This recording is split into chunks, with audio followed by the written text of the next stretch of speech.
સરસ મજાનું કુકરમાં સરસ મજાનું નવું યુનિક નવા જ ટેસ્ટનું ગવારનું શાક બનાવીશું. ખરેખર તમે રોજ ગવારનું શાક ખાતા જ હશો, પરંતુ મારી રીતે તમે એકવાર ગવારનું શાક બનાવી જુઓ અને પછી કહો, ખરેખર લાજવાબ ટેસ્ટનું આ શાક ખાવાની મજા જ કંઈક અલગ આવશે. સૌથી પહેલાં અહીંયા મેં લીધો છે 250 ગ્રામ ગવાર. આ 250 ગ્રામ ગવાર હોય એને સારી રીતે આપણે સમારી લેવાનો છે. આ ઉપર અને સાઈડનો બંનેનો ભાગ થોડો થોડો કાઢી પૂર્ણ ગવાર લેવાનો. વચ્ચેથી એક ગવારના 2 ભાગ કરી સમારી 2 થી 3 પાણીએ ધોઈ લેવું પડશે, કારણ કે અત્યારે દરેક રસોઈ પેટ્રોક્સાઇડ કેમિકલ્સના છંટકાવથી જ બનેલી હોય છે, જે આપણી હેલ્થ માટે ખૂબ જ નુકસાન કરે છે. પેટ્રોક્સાઇડ કેમિકલ્સ એ ધીમું ઝેર છે, એટલે શાકભાજી હંમેશા ધોઈને ખાવા એવી સલાહ છે આપણી હેલ્થ માટે થઈને.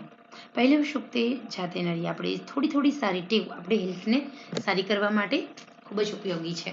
હવે 250 ગ્રામ ગવાર છે તો 1.5 ચમચી તેલ લીધું છે. તેલ પણ મેં વધારે નથી લીધું, 1.5 ચમચી તેલ. ઓકે, 1 કિલો ગવાર હોય તો 6 ચમચી તેલ. તેલનું માપ છે, નથી તેલ વધારે પડતું, નથી તેલ ઓછું પડતું. આ ગવારનું શાક આપણે કુકરમાં બનાવીશું. અજમાથી વઘારીશું. 1/2 ચમચી અજમો ઉમેરી અને લસણીયો મસાલો ભરપૂર ઉમેરવાનો.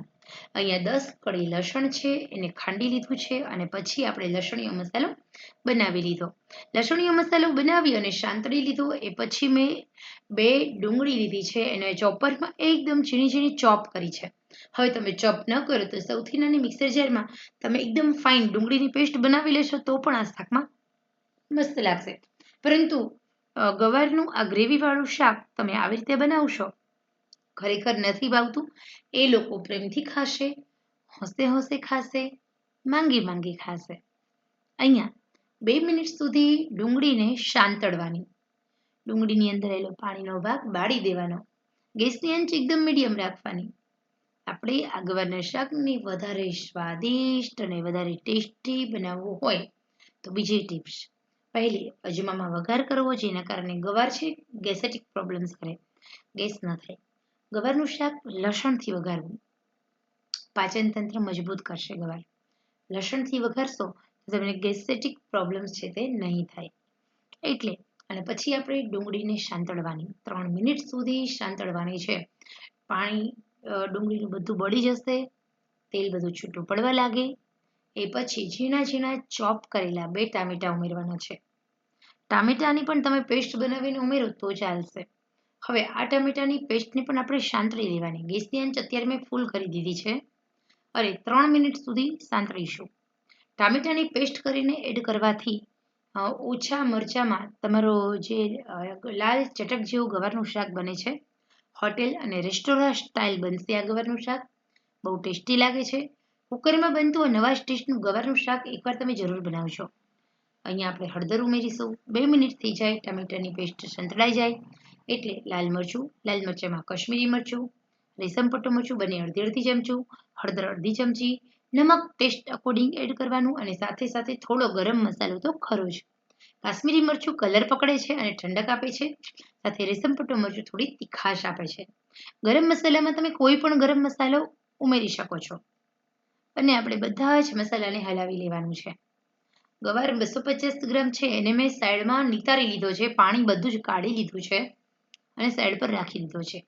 આ તો માત્ર હજી વઘાર કરીએ છીએ. કેટલું પાણી ઉમેરવાનું, કેટલી સીટી થવા દેવાની, સ્ટેપ બાય સ્ટેપ તમને જણાવું છું. હવે અહીંયા મેં 250 ગ્રામ ગવાર પાણી બધું જ નિતારી લીધું અને ઉમેરી દીધો. બધા મસાલાને 1 મિનિટ થઈ જાય તેલમાં અને ગ્રેવીમાં સેટ થાય પછી જ ગવાર ઉમેરવાનો છે. ગવાર ઉમેરી અને ગેસની આંચ એકદમ ફૂલ કરી દેવાની છે અને હજી 2 મિનિટ સુધી આમ જ આપણે ગ્રેવીમાં અને મસાલામાં અને તેલમાં ગવારને સાંતળીશું, જેના કારણે આપણો ગવાર રેવાઈ ન જાય, એનો ગ્રીન કલર જળવાઈ રહે અને ગવાર આખો બને. તો વરાનું શાક હોય ને એ આ જ રીતે બનતું હોય છે. તમે કોઈ પણ સબ્જી બનાવજો, આ રીતે તમે શાક બનાવશો તો શાકનો ટેસ્ટ ફાળો બનશે. તમે રસોઈ બનાવશો ને પછી સૌ કોઈ તમારા હાથની રસોઈ ખાતા જશે અને 2 મોઢે વખાણ કરશે કે વાહ ભાઈ વાહ, રસોઈ મસ્ત બની. પાણી કેટલું ઉમેરવાનું? પાણી માત્ર અડધી જ વાટકી, વધારે નહીં. ગવારમાં પાણીનો ભાગ હોય છે. ઓછા પાણીમાં તમારે આ ગવારને ચડવા દેવાનું છે. કુકરમાં છે એટલે પાણી એકદમ ઓછું, નહીં ત્યારે ગવાર રેવાઈ જશે. અડધી વાટકી પાણી ઉમેરી અને ફટાફટ મેં અહીંયા 3 સીટી થવા દીધી છે. 2 સીટી થવા દો તો પણ ચાલે. ઓકે, તો 3 સીટી થવા દઈ અને થોડી હવા કાઢી લેવાની, થોડું કુકર ઠંડુ થાય એટલે વાવ મસ્ત મજાનું ગવારનું શાક બનીને રેડી છે. 1.5 ચમચી તેલ છે, છતાં પણ જો કેટલું તેલ ઉપર તરે છે. તો મિત્રો આવી જ રીતે જો તમે ગ્રેવીવાળું શાક બનાવશો તો તેલ પણ ઉપર તરશે, ઓછા તેલમાં તમારું શાક ટેસ્ટી પણ બનશે, મજેદાર બનશે. નહીં તમારો ગવાર રેવાઈ જાય, નહીં તમારો ગવાર કાચો રહે. પાણી જેમ ઓછું ઉમેરશો એમ વધારે. અહીંયા તમારે નથી પાણી બાળવાની જરૂર, કારણ કે આપણે પાણી એકદમ ઓછું ઉમેર્યું છે એટલે. તો ખરેખર મિત્રો જો આવી રીતે તમે ગવારનું શાક બનાવશો તો નવી નવી રસોઈ શીખતી મારી વહાલી બહેનો આ રીત જોઈ લ્યો છો. આ જ રીતે ગવારનું શાક, વાલોરનું શાક કે પછી બીજા લીલા શાકભાજી ભીંડા સિવાય આ રીતે બનાવશો તો બહુ ટેસ્ટી બને છે. તો ખરેખર મારી વહાલી સખીઓ, તમને આ રસોઈ બનાવવાની કેવી લાગી રેસીપી? કોમેન્ટ જરૂર કરજો. અને હા, આવી રીતે તમે રસોઈ બનાવશો તો તમારા ઘરમાં સૌ કોઈ સભ્યો ખાતા જશે, વાહ વાહ બોલતા જશે. મિત્રો મારી ચેનલ નવી છે, નાની છે, આપ સૌના સાથ સહકારની જરૂર છે. આશા રાખું છું રેસીપી પસંદ આવી હોય તો તમે પણ આવી જ રીતે રેસીપીનું આ શાક ગવારનું બનાવજો અને